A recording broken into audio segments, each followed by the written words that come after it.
Hello, amateurs. Welcome to another episode of the Amateur Rugby Podcast, here to help soothe your Sunday morning hangover with some wonderful rugby chat about the grassroots of the game.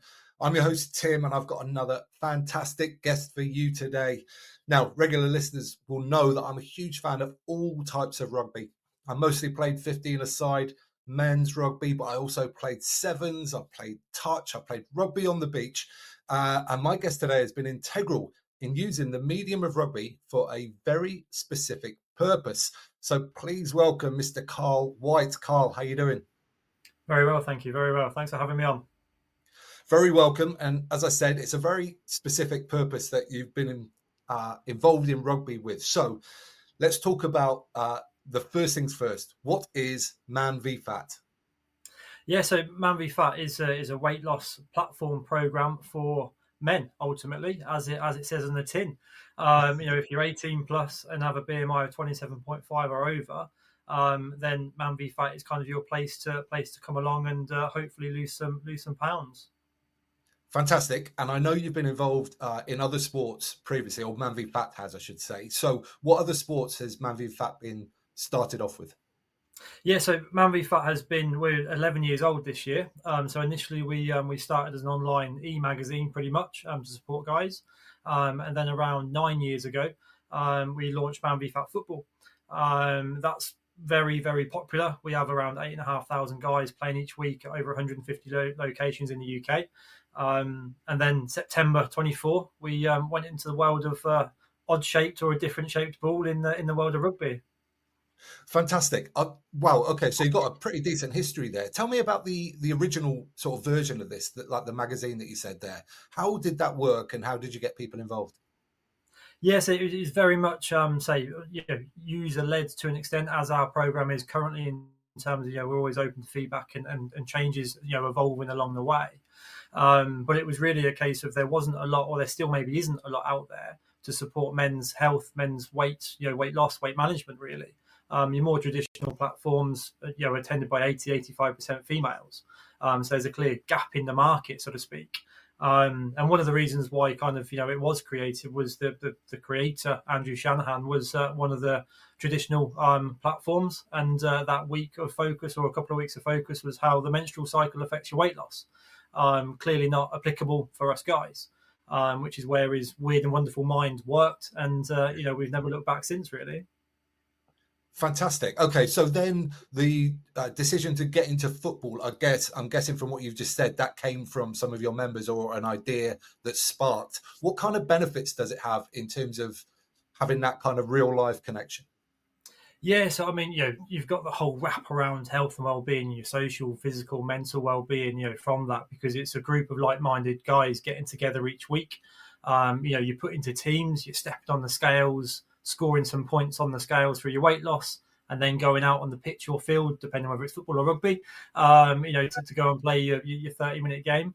And then the scores, the tries are added to the points on the scales, and you've got your overall outcome. So, from a male point of view, you've got the testosterone levels flying again, from being out on the field and playing that sport again. But you've also got the gamification, the competitive edge on the scales. And who doesn't like something that's competitive? It really gets you into it. Yeah, absolutely. Okay, so I can see obviously football was a pretty obvious first choice to get into with the popularity Yeah. universally almost in the UK. But what made you get into rugby after that? Because it's somewhat more of a niche sport, I'd say. Yeah, I think it's fair to say that we've got a good following, membership base, in the football side of things, and we're on a mission to just impact as many men as possible, as cheesy and cliche as that may sound. And we know the world's bigger than just football. And also, there was a large amount of guys saying, when is rugby coming? When is rugby coming? When is rugby coming? So you could see it as we finally gave in, but you could also see it as we're looking to really broaden them horizons, because like I say, sport is bigger than just football, and Man v FAT is definitely bigger than just football. Yeah, absolutely. So, what's your kind of history within rugby? Have you got any context there at all? No, also I'm from Northampton, so kind of have little to no choice but to get into football, rugby, and cricket because we have the three professional elements there. I'm very much football. I would say 85-90% of my brain is football. Whereas now, especially given that I'm the rugby lead at Man v Fat and obviously trying to make a positive impact in that side of it, trying to absorb myself a lot more into rugby. But if we can avoid going into tactical specifics and everything today, then I'm happy. Fair enough. Well, the thing is about this. So, talk to me about the form of rugby that you play at Man v Fat Rugby. What are the kind of rules and all that kind of stuff? Yes, so we follow the T1 format, which is quite a new format of the game and something that the RFU and World Rugby, are really pushing quite hard at the minute. And to be honest, I understand the rules, and that was partly why we decided to go with them rules because a lot of our guys that join, for example, 75% of our guys that are rugby members haven't played rugby for 10 or more years. And it's also, just because it's Man v Fat Rugby, it doesn't mean they've played rugby before. You could just want to try a new sport. And you'll know a damn sight better than I will, and obviously the listeners as well, that there's so many forms of touch rugby out there. We had to stick a flag in the ground, so to speak, somewhere, and T1 is a very simplistic version of the game. It's very much union based. You're still having scrums, line outs, etc., etc. But it's all non-contact. So it's played 6 or 7 aside, quite loose. You can have kick in, you can exclude kick in. There's quite a few different rules that you can drop in and drop out. And so one of the main reasons was it seemed like a slower version of touch. Now, I don't mean that in a patronising way, but given the guys, our average BMI at Man v Fat Rugby is 39. It needs to be a slower paced game than your more traditional touch avenues. The fact that as a footballing guy or a non-rugby guy, I understood the rules, it made sense to do that. But also, as I say, the kind of the pace of play seems to suit our audience a lot better. Yeah, absolutely. And one of the reasons I asked about your rugby history was because sometimes knowing too much when you're dealing with people who know nothing can be a disadvantage. And you want to kind of let people discover the game themselves and find tactics and sort of decision making. Have you seen that sort of come about with the groups you're involved with? Yeah, definitely. I mean, we obviously as Man v Fat, we focus predominantly, on weight loss, weight management, and men's health. Kind of the sport behind it is to an extent irrelevant, and I think I'm evidence of that in terms of, obviously, like you say, my lack of knowledge with the rugby side of things. But one thing's for sure that the guys in any sport, in any team environment, they'll be coming up with their own approach to things. And one of the things in the T1 format is the breakdown can be so important for our guys because you're supposed to get 3 people in that defensive triangle and stuff. That not only gives the both teams a bit of a breather, but it also allows the attacking team to exploit that space. And once they begin to realise that, it starts to get a bit more serious and more tactical the further down the line a club kind of gets and the more competitive it gets, in a good way. And that's the biggest difference, I think, if I can say, between the rugby and football, that rugby is a lot more gentle, shall we say, in terms of because it is non-contact, you're not maybe picking up the injuries, the impact injuries you might do within the football side of things. But again, I know there's differences between the sport in terms of personalities of the type of people that will be participating as well, shall we say. Yeah, potentially that's true. The competitiveness is something that I'm really interested in as well, though, because like since I've stopped playing like truly competitive sport, fun is my primary motivator. I still want to run around, I still want to play as best I can, but having fun is really top of the list for me. Is that what you're seeing, or are you seeing guys come in as well that are really sort of super competitive and want to win? No, I think that's always there, isn't it? The want to win, and like I said, kind of that is on the scales as well as on the field. But yeah, first and foremost, it is about having fun. Guys, like I say, haven't played for 10 or more years. They just want to get back out in the field and play and be part of that team. And have a run around, basically, is kind of what it comes down to as well.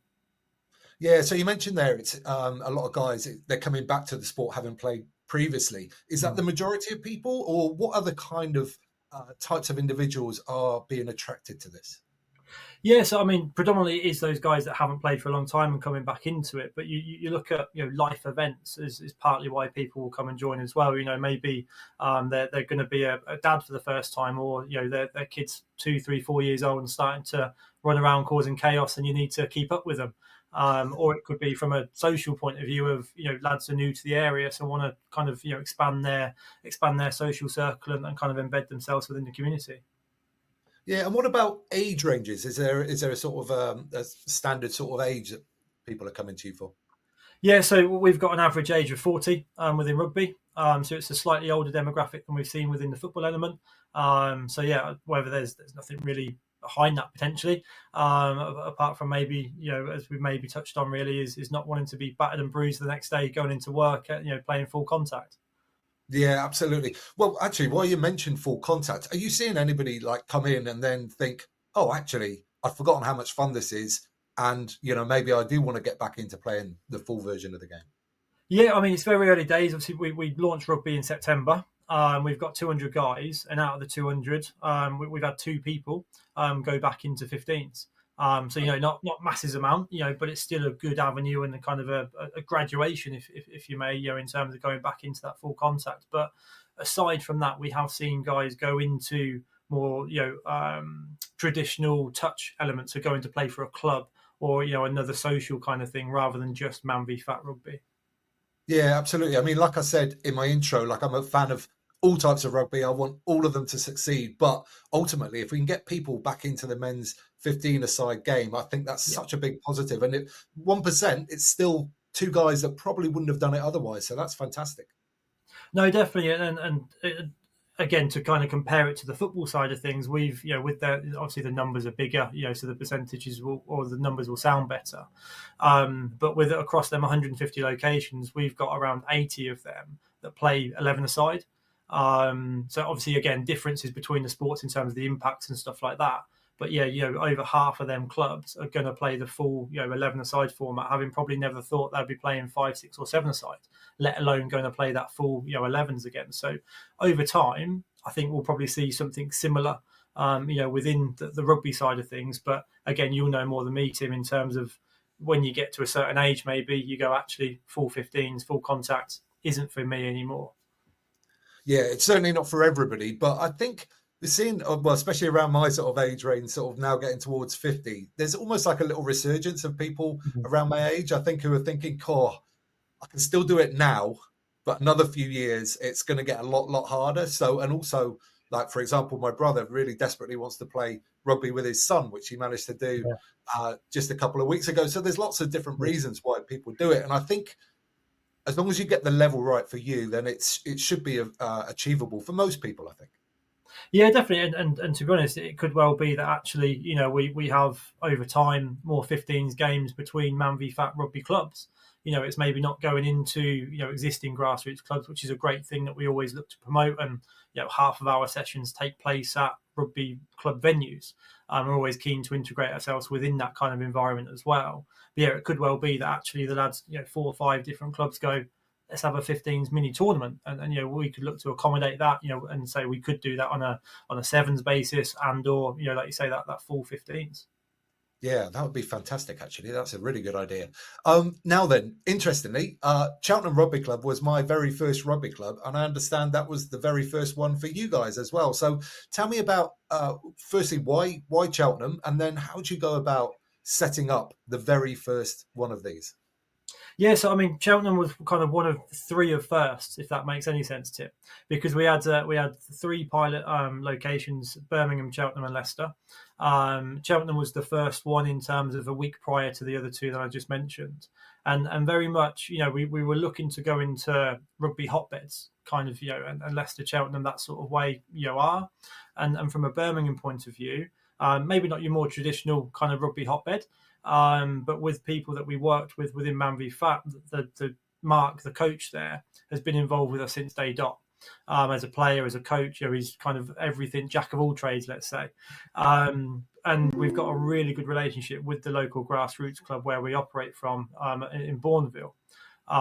Great facility. So it's kind of like all that conversation, kind of connection come at the right time, and we thought, well, let's give that one a go as well to try the different elements, and different approaches. And Cheltenham is a cracking club. It's a proper rugby club. One of my first visits there, the bar, afterwards, was absolutely thriving. It was brilliant, really brilliant to see. So from that point of view, that was a bit of a no-brainer. The club themselves are behind us, trying to help us promote as well. But also, it's an RFU Rugby 365 venue, and we use a number of them across the UK as well. So quite a few different, maybe random bits, but bits went into it to decide that. But also the guy we were working with that was helping us, Nick, he actually lives down Cheltenham way. So kind of, all of them little ingredients were, made sense for them, to be the initial launches, really. Yeah, fantastic. So how long does it take? Like, how do you find all the new members for something that for most people they wouldn't have even known existed previously? Yes, so we look to have around a 10 to 12 week lead period into launches. And hopefully that gives us enough time to get 25, 30 guys as a minimum, up and there as building that foundation to then move on in terms of bigger numbers and more teams, etc. Bristol is one that launched in January, and we've got 45 members there already. Whereas other places you go, you might only get 15 or 20. It's a bit of a slower burner to get guys there and that word out, because it is very difficult. The rugby sport isn't obviously as popular as football, so we're trying to try different things in that sense. But also, men's weight management, men's health is a very, very tough market to get into and to shout about. So we find that word of mouth is a massive one for us, and the success stories that we do see, not only for us to celebrate, but the individuals to celebrate that it works. But also a big part, especially in the rugby side of things, is partnerships. Looking to get in with whether it be professional level clubs, grassroots clubs, the foundations, trying to really get ourselves into that rugby world is really key to our early success. That's for sure.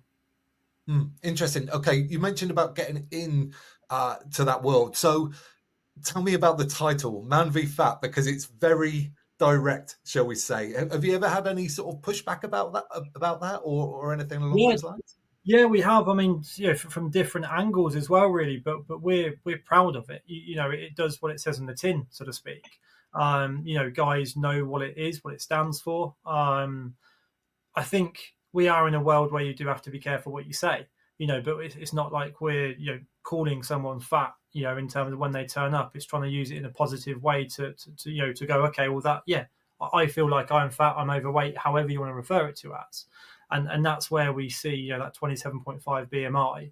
We don't see the likes of you and Anthony Joshua sort of thing rock up to the session because their BMI is off the chart. They are guys, that do feel they want to and need to lose weight.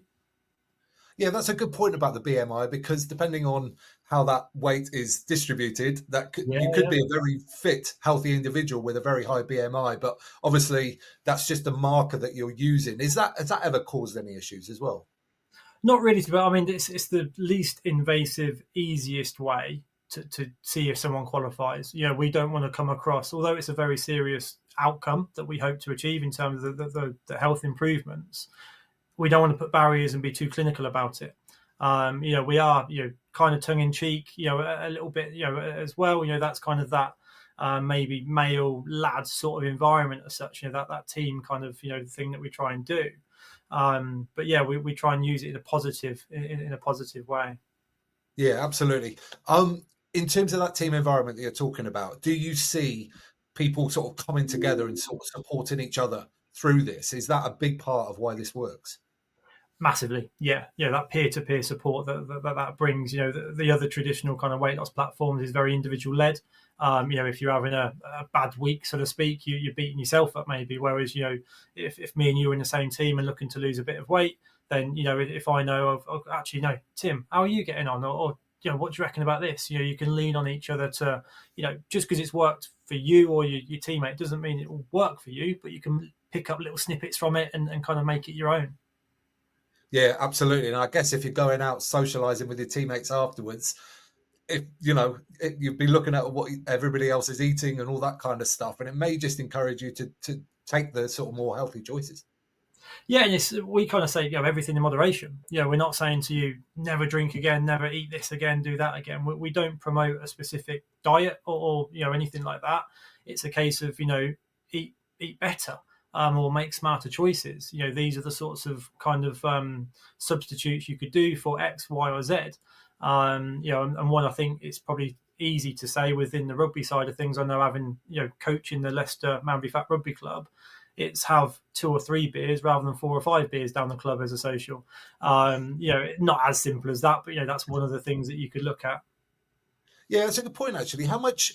So obviously you're organising the sessions. You talked about going on the scales beforehand, playing the games and stuff. How much other support is there around all of that in terms of the weight loss journey? You mentioned some diet stuff there. Is there anything else that comes involved with it? Yeah, so the guys have access to Jack, so it's just Ask a Question, which is an online mental wellbeing platform. So we know there's a lot of guys that could improve their mental wellbeing, and look to, again, touching on that team side of things. That's where that support comes in as well. But there's the professional side of things with Jack. We also share 2 or 3 bits of content each week in terms of the importance of losing 5% of your body weight, for example, why 10,000 steps is important to achieve. All these sort of snippets, and whether the guys read it, digest it, and stuff is entirely up to them. But we just look to put it in front of them, and they can use it as much or as little as they feel they need to. Yeah, I think that's a good approach. I think anybody feeling forced to do something is potentially less likely to do it for a long, sustainable period anyway. In terms of success stories, I know the rugby program is relatively new, but have you got any sort of success stories that have come out of it so far? Yeah, one lad, he's a lovely lad, Adrian. He's nearly lost 25% of his body weight that joined in September in Leicester. He's one of the lads that's gone on. He's still with us, but gone into the more say social touch side of things. So he's loving life. We've had a number of guys lose 15% that have been with us since the start as well. So some really incredible early success stories from rugby. But in terms of from a football point of view, I mean, some of the stories there are incredible. Obviously, more to talk about because we've been around longer in the football side of it. But you're looking at from guys losing weight to enable them to be able to conceive. One of the guys that we featured on our 10-year news kind of case study lost weight to donate his kidney to his dad. So real serious, hard-hitting reasons as to why people are losing weight. And to be honest, sometimes as a HQ member of staff, I've been here nearly 8 years now, and we're sometimes guilty of just rolling that sort of thing off the tongue and not actually going, wow, like this is happening. I think sometimes we get a bit blasé with the outcomes and successes. Those are phenomenal things. That actually gave me chills there. Some of those stories. That's fantastic. Okay, so we obviously spoken about the initial clubs that you've set up. How many more clubs have you got now in terms of rugby right at this moment? Well, it changes weekly, it seems, at the minute, Tim. When due to the success of the 3 pilots, we said, okay, let's look for another 12. So that will take us to 15 for the kind of this financial year, 25-26. That then crept up to 16, and now it's crept up to 18 to 20. So if we speak again in a month, it could be 25. No, but at the minute, we've kind of nailed in 18 locations, that will take us up to September. And I must admit, the rugby league clubs, we've got a number of clubs on board that we've partnered up with, which is absolutely fantastic because the work they do within communities is brilliant. And it's a case of, as we touched on already, getting the word out there so people are aware of the opportunity to partake. Long term, we envisage there being capacity for around 60 to 80 clubs across the UK. And we're operating in Scotland and Wales as well as England. But I think at the minute, kind of aspiration, 60 to 80 clubs is probably a good amount in comparative terms as well, to football, where we've got that 150, 155 clubs currently. Yeah, fantastic. Are there any regions of the UK at the moment that you're that are blank that you think, oh, it'd be great to have a team in there? Yeah, so you look really down south. So you kind of your Plymouth, Exeter sort of way. We're not there currently. So I think, also you look around that northeast type of area as well. But again, it's difficult because we have so many requests come in from clubs and from people to say, can we have one here? Can we have one here? And we could have 50 pins in the map at the minute through that kind of expression of interest. But as we touched on, we need that critical mass of people to make it happen. So we have a register your interest section on the website. So when we get, maybe 10, 15 guys say, okay, I fancy a bit of this in St Helens, in Cambridge, in Northampton, or, wherever that may be, then we can look a little bit more, seriously, so to speak, and go, okay, let's have a look at what venues are there, what night we could operate, etc., really. Well, fantastic. You've just answered my next question, which was Right.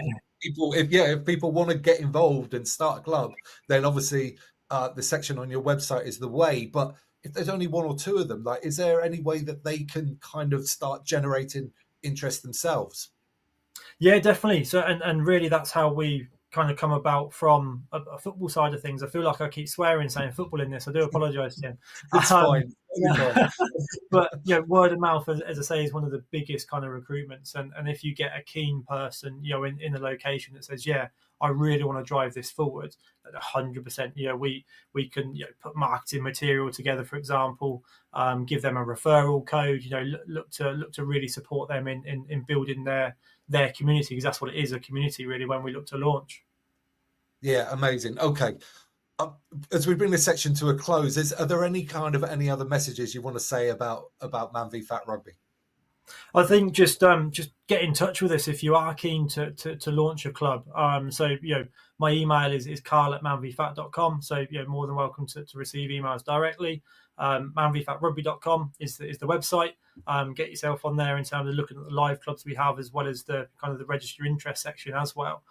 Because we're not even a year old, and we're making some great inroads, but we know there's a lot more that could be done, and we're keen to hear from as many people as possible in terms of where we could land next. Amazing. Okay, brilliant, Karl. That's fantastic. Let's move into the stash section of the show now, which, with your limited rugby background, could be a lot of fun. Okay, so let's start with favourite kit of all time. So this can be any team from any era. Well, so favourite kit of all time, I think it's got to be the England national football team around kind of that Euro '96 sort of time. In terms, because that's really my first sporting memory is around that sort of tournament. Maybe showing my age a little bit there, but yeah, that's got to be one of the best up there. Well, that's interesting, Karl, because I've only ever owned one England football shirt, and it was the Euro '96 one. So, really? Yeah, there we go. What about awful kits? So, any kits you really dislike at the moment? Well, I must admit, I had a bit of a Google on this, obviously pre hour chat, and I must admit, I think it's maybe more linked to how ridiculous things have got with a number of kits that are out there currently. I hadn't realised one club in particular has a fourth kit, and looking at the design of it and kind of everything about it and reading it, it had kind of reminded me of when I think it was Man United had to change their shirts at half time because they were blended into the crowd. Apparently players couldn't see who they were passing to and stuff. And again, sorry, it is a football one, but yeah, the fact that a team had a fourth kit, I just found ridiculous, really, because how are you if you're a family, kid, etc., you want every single kit, don't you, right? So and they're not cheap, whether it be football or rugby. So yeah, I think for a club to bring out a fourth kit is a little bit crazy. Yeah, I agree with that. Okay, what about favourite stash that you've ever received? So this could be like something you've earned or something that somebody gifted to you, something like that. So I mean, I'm fortunate enough or lucky enough to have worked in football and within the community side of things. So I've got a number of shirts, match worn shirts and different things like that from players. But I think one of my favourite things is I'm a keen cyclist, as you'll probably see from some of the stuff in the background. And Jens Voigt, who is a really really good cyclist, I managed to get a couple of bits signed by him. So yeah, that's a pretty special one. Nice. Okay, that is an absolute original on the podcast there. First cycling reference. So that's brilliant. Okay, Carl, as we bring this to a close, let's give it one last big shout out for Man v Fat Rugby and get people involved. Yeah, so manvfatrugby.com is the place to go. A list of the live clubs, so the 18 locations that we've got, as well as registering your interest. Please do, if you are interested, whether you're a participant or whether you're a grassroots club, professional club, whatever it may be, please do reach out, say to myself directly, carl@manvfat.com, or even rugby@manvfat.com. Are your two best ways to get in touch. Okay, amazing. Thank you so much for your time today and everything you're doing. As people at home, everything we've mentioned will be you can find in one place, and that's in the show notes at amateurrugbypodcast.com. So, Carl, thank you so much for your time. Thank you very much. Alrighty, there he goes. A football man, but doing wonderful things in rugby. And I just can't emphasize enough how that teamship, that bonding that you have is so beneficial when you're trying to achieve something like weight loss and just a healthy lifestyle. So to be able to do that in the medium of rugby just brings joy to me. So hopefully this will go on and go from strength to strength, and a lot of people will benefit from it. Okay, if you've enjoyed this podcast, you can do all the social media stuff. Like, follow, subscribe, and definitely get over on YouTube. What I'd really like is if you mention it to someone in person the next time you're down your local rugby club. But until then, get out and play.